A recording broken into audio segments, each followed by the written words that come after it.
Hey, greetings everyone. It's Glenn Calloway from the basement. Hope everyone is having a wonderful start to the week. It's Monday morning. Today I'm going to do some house cleaning. I've got a new release that I just picked up. I've got a couple of thrift store finds that are pretty cool.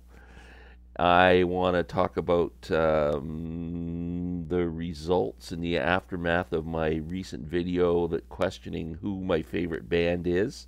I appreciate everyone for helping me with that. I have the results.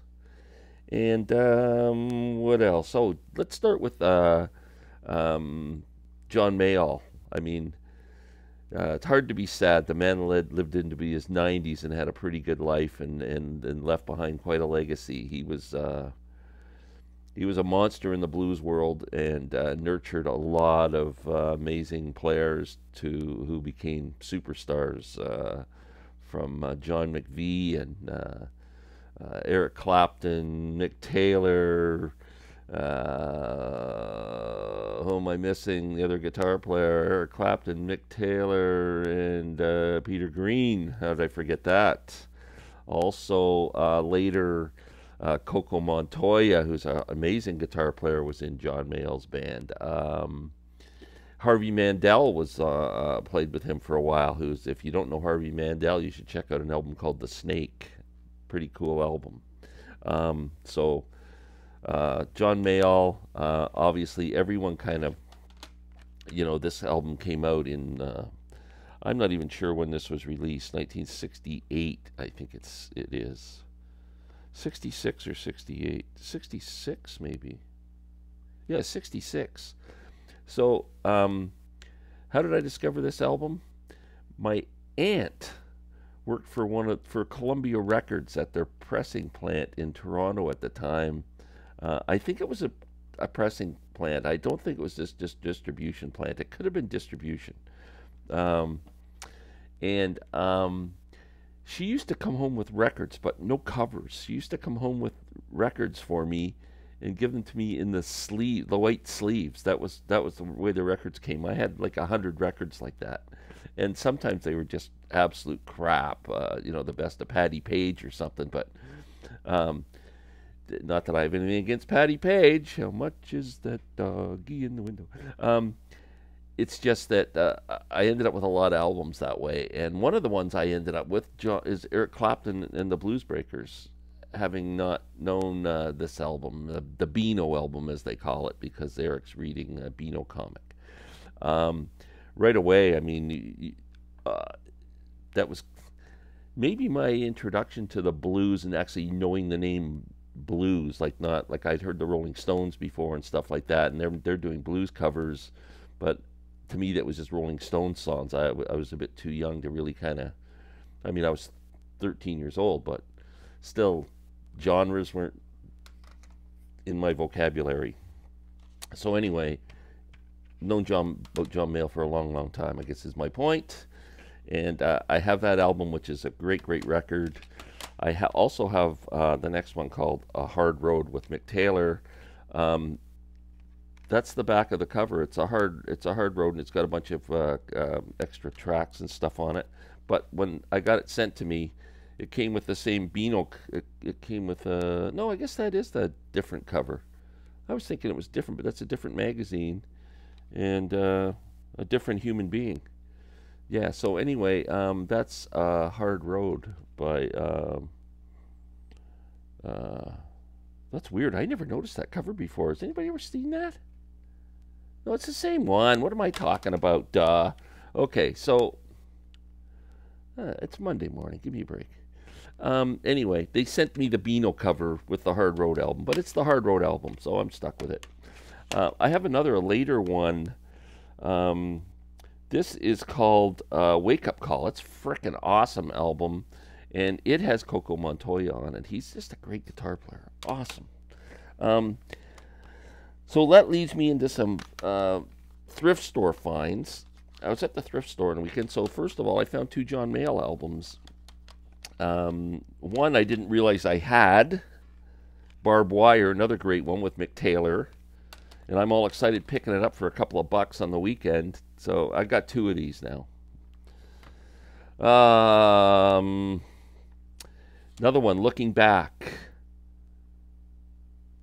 I'm not sure about this one. I'm not sure if I've heard this one, to tell you the truth. So, looking forward to playing it. Haven't had a chance yet. So anyway, there's my John Mayall collection. The Jam I found thrift store shopping.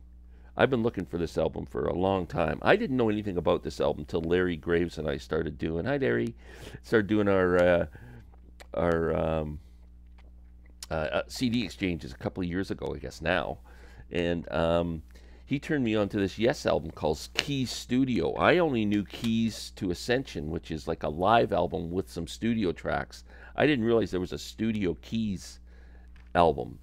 And Larry lent it to me, and it's freaking awesome. And I tried to find it. It's impossible. You can't find this album anywhere. I didn't look on Discogs to see what it's worth, but it's got to be worth a couple of bucks.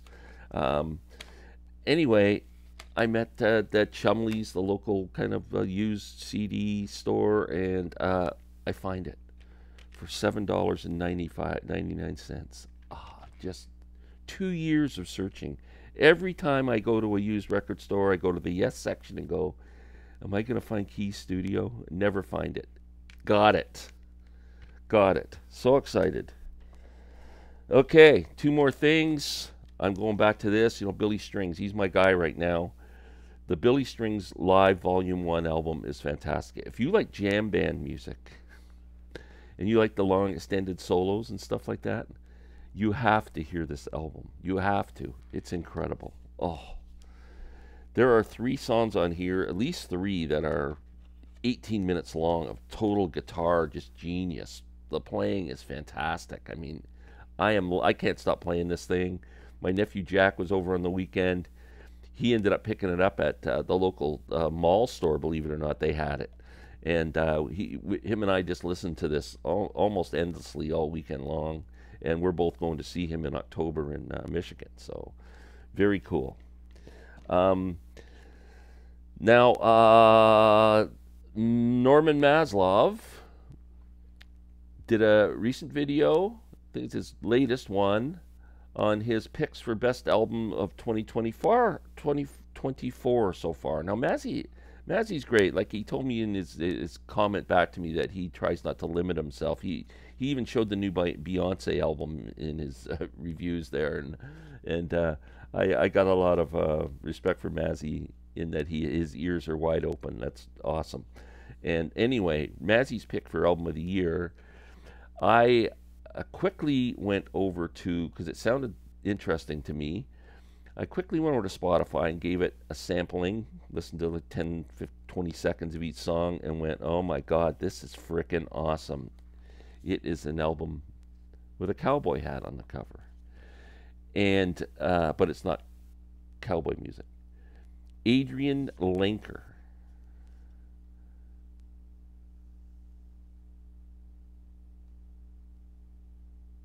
Adrian Lenker.